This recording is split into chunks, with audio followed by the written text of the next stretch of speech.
Kia ora, I'm Mara TK. I'm Troy, Kingi. Great. And we're robots. I met you at a school fair actually, at my daughter's school fair, and we got to chatting about maybe doing something together.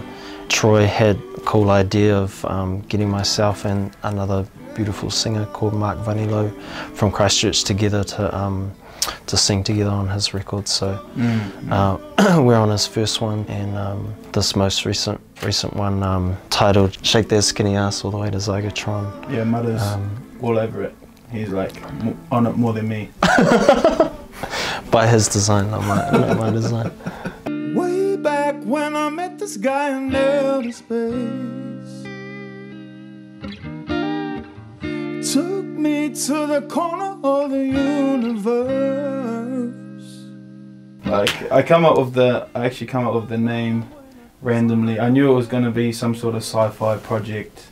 I wanted it to be a bit more funk, but it turned out as a like 70s sci-fi soul, psychedelic soul. I just pulled the name out of the air. The main concept and challenge with it was to try and write the names of the songs before writing the songs, and then come up with backstories to each of those names as if it was a short film or film. And that's pretty much where the album came from, was these fictional characters or fictional stories that just kind of made up out of nowhere. Time-lapsium, Gangtasium, Grandma's Rocket Palm, As Technology, Golden Taurus, Gold Shoes. Yeah. Buzzy names. My whole thing from 2 years ago was I wanted to do an album a year for 10 years. Basically time was running out with this one if I wanted to get it out before the end of this year. And I only had about 3 songs written, and I met this dude Matt Smith when I was over in Florida back in May, who said, I told him about the concept of what I wanted to do, and he said, well, I've got a studio and I'll engineer it. So I was like, shit, I need to get in there. So I rang him up and he said, cool, I'm free in 2 weeks, and I still only had 3 songs written, so basically I had 2 weeks to try and finish this other 9 songs. Where I wanted to take the album is what this dude does on a 24-hour basis anyway. He lives in a psychedelics buzzy 70s world. So he's my buzzy filter. My poor mother's embrace, I'm not gonna feel no more. Hope for an ocean up there in the darkness.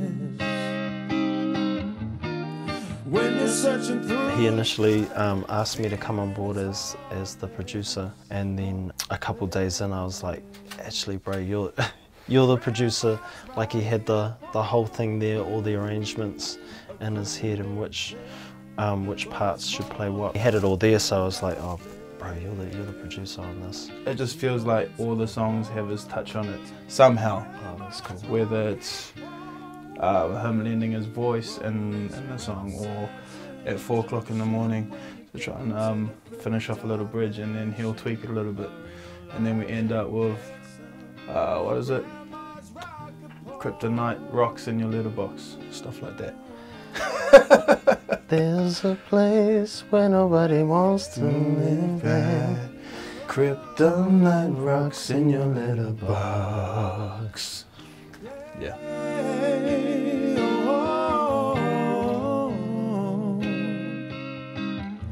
Yeah.